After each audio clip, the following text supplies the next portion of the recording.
Hello, welcome to my channel diamond super study classes. और जैसा कि आप लोगों का मैंने बताया था कि हाई स्कूल इंटर का जो नया सिलेबस है, जो नेक्स्ट बार बच्चे पेपर देंगे, मतलब कि जो 9th से हाई स्कूल और फर्स्ट ईयर से जो इंटर आए हैं, मैं उनका सिलेबस स्टार्ट कर दूंगा। तो वही मैंने सिलेबस उनका स्टार्ट कर दिया है और आपको ये वीडियो आज से मिलना स्टार्ट हो गई है। ओके, तो जो हमारा नया सिलेबस आया था उसी को मैं आप लोगों को पढ़ाऊँगा।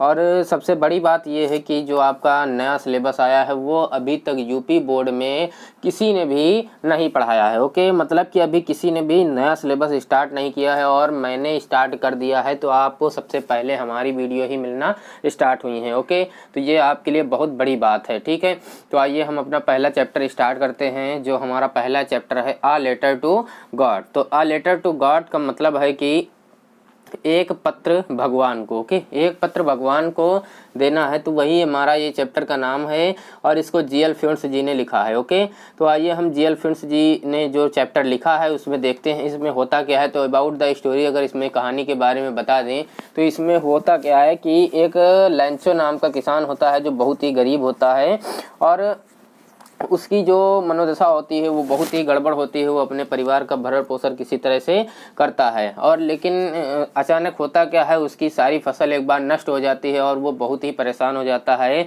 तो वो क्या करता है, भगवान से मदद के लिए उसने एक पत्र लिखा है, तो वही इसमें इस स्टोरी में वो पत्र लिखेगा। तो आइए हम लोग स्टोरी पे चलते हैं और जब स्टोरी में देखेंगे तब हमको ज़्यादा पता चलेगा इसके बारे में। ओके, तो आइए स्टार्ट करते हैं।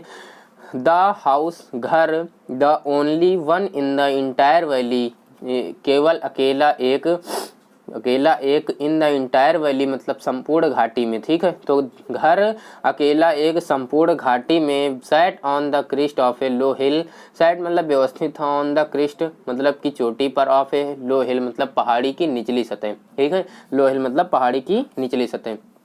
तो एक घर अकेला संपूर्ण घाटी में पहाड़ी की निचली सतह पर उपस्थित था। ठीक है, फ्रॉम दिस हाइट, इसकी ऊंचाई से, वन कुड सी कोई भी देख सकता था, द रिवर मतलब नदी को, and the field of ripe corn और खेतों की, ऑफ राइप कॉर्न मतलब पकी फसलों को। ठीक है, तो इसकी ऊंचाई से कोई भी खेतों की पकी हुई फसलों को और नदी को देख सकता था। ठीक है, डॉटेड विद द फ्लावर्स, जो इधर उधर सब मतलब कि बिखरे हुए थे, फूल लगे हुए थे। तो फसलों पर फूल लगे होते हैं, आप लोग जानते होंगे। ठीक है, दैट ऑलवेज, जो हमेशा, प्रॉमिस्ड मतलब वादा करती हैं, अ गुड हार्वेस्ट एक अच्छी फसल का। ठीक है, जो हमेशा एक अच्छी फसल का वादा करती हैं। द ओनली थिंग, एक केवल वस्तु, द अर्थ नीडेड पृथ्वी को आवश्यकता थी, वाज अ डाउन पावर एक मूसलाधार बारिश की, or at least a shower अथवा एक हल्की सी बौछार की। ठीक है, मतलब कि वहाँ पर बारिश नहीं हो रही थी और अकाल पड़ा हुआ था, तो पृथ्वी को जल की आवश्यकता थी, पानी की आवश्यकता थी। इसीलिए वो वहाँ पर क्या था कि एक मूसलाधार बारिश हो जाए या फिर हल्की बौछार ही आ जाए। ठीक है, थ्रू आउट द मॉर्निंग लैंचो, सुबह से ही जो लैंचो था, लैंचो का नाम देखिए आ गया, सुबह से ही लैंचो, who knew his fields intimately, जो अपने खेतों को अच्छी तरीके से जानता था।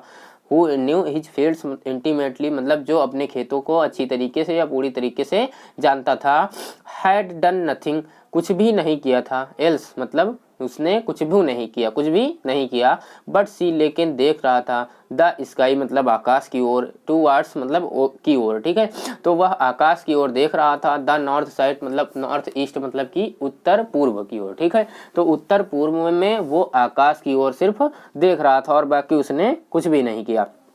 Now we are really going to get some water, अब वी आर रियली हम वास्तव में going to get some water मतलब हम कुछ पानी मतलब कि हमको कुछ पानी मिलने जा रहा है। ठीक है, तो ये मतलब कि लैंचो ने कहा, किससे, ओमन मतलब औरत से। तो औरत ये कौन है, लैंचो की पत्नी है। ठीक है, लैंचो की ये पत्नी है, तो उसने अपनी मतलब पत्नी से कहा कि अब हमको वास्तव में थोड़ा जल मिलने जा रहा है।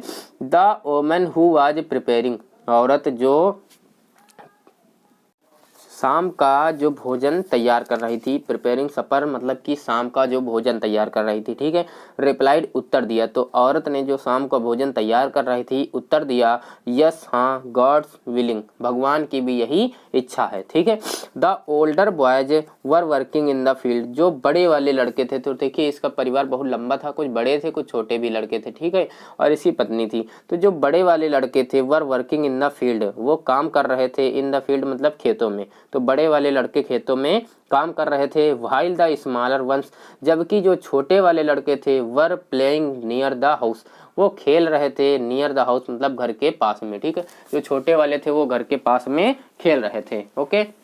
अनटिल, तब जाके द ओमन called the two them all, तब जाके उस औरत ने मतलब कि उसकी पत्नी ने या उसके माँ ने कह सकते हो, उन सभी को बुलाया, ठीक है। कॉल्ड टू देम ऑल, उन सभी को बुलाया। कम फॉर डिनर, किसके लिए आ जाओ, भोजन के लिए आ जाओ, ठीक है, मतलब कि रात खाने के लिए आ जाओ, ठीक है, खाना खाने के लिए आ जाओ।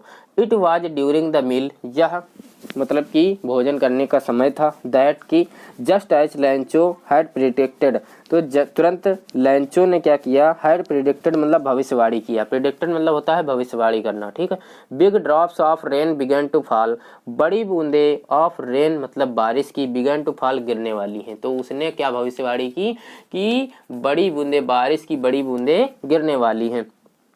इन द नॉर्थ ईस्ट, और उत्तर पूर्व में, ह्यूज माउंटेन्स मतलब विशाल पर्वत, ऑफ क्लाउड्स पर्वतों के बादल, कुड बी सीन अप्रोचिंग आते हुए प्रतीत हो रहे हैं, तो विशाल माउंटेन जो पर्वतों के बादल जो हैं वो आते हुए प्रतीत हो रहे हैं या दिख रहे हैं, ठीक है। The air was fresh and sweet, और जो हवा है वो भी क्या है, ताजी और सुगंधित है। The air was fresh and sweet, हवा भी ताजी और सुगंधित है। The man went out for no other reason, तो जो व्यक्ति था वो नहीं गया था।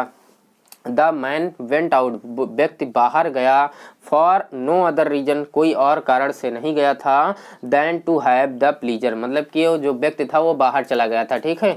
तो वो किसके कारण गया था, than to have the pleasure की तुलना में, किसकी तुलना में, मतलब कि वो सुख चाहता था या फिर आनंद की अनुभूति करना चाहता था, और फीलिंग द रेन मतलब कि बारिश की, ऑन हिज बॉडी, ठीक है, किस पर, अपने शरीर पर। तो आप लोग जैसा कि बारिश होती है तो बाहर निकल जाते हैं कि मजा लेने के लिए कि हमारे ऊपर बारिश पड़ेगी, है ना, तो अच्छा लगेगा, हम लोग नहा। एंड व्हेन ही रिटर्नड, उस और जब वह वापस आया, रिटर्न मतलब वह वापस आया, ही एक्सक्लेम्ड तो उसने व्याख्या किया या वर्णन किया, these are not raindrops, ये बारिश की बूंदें नहीं हैं। These are not raindrops मतलब ये बारिश की बूंदें नहीं हैं, फॉलिंग फ्रॉम द स्काई जो आकाश से गिर रही हैं। तो उसने कहा ये जो आकाश से गिर रही हैं ये बारिश की बूंदें नहीं हैं।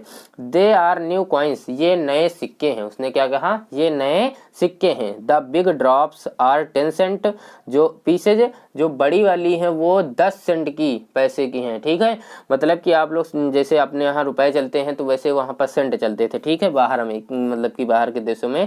तो वही उन्होंने क्या कहा कि ये बड़ी वाली बूंदें 10 सेंट की हैं, और जो and the little ones are 5, और जो छोटी वाली हैं वो 5 सेंट की हैं मतलब कि 5 सेंट की हैं, ठीक है। तो ये आप लोगों को बस यहीं तक रखना है, इसके आगे नेक्स्ट आपको वीडियो में मिलेगा, मतलब कि ज़्यादा लंबा नहीं बनाना चाह रहे हैं, थोड़ा थोड़ा पढ़ना है आपको, थोड़ा थोड़ा पढ़िए, थोड़ा थोड़ा पचाइए, ओके, इतना ही सिस्टम चलेगा। तो आई होप आप लोगों को अच्छे से समझ में आया होगा, और अगर आप लोगों को अच्छे से ये चीज़ समझ में आई है तो प्लीज़ मेरे वीडियो को लाइक शेयर कमेंट करना ना भूलिए, और अगर आप लोगों को कोई भी प्रॉब्लम है तो प्लीज़ आप मुझे कमेंट करके बता सकते हैं कि ये यहाँ पे समस्या है, ओके। तो और नेक्स्ट जो हमारा इसका आगे का जो पार्ट होगा वो आपको नेक्स्ट वीडियो में मिलेगा, ओके। ये पार्ट 1 था, पार्ट 2 में आपको मिलेगा, ओके। तो चलिए बस चलते हैं नेक्स्ट, आपको धन्यवाद।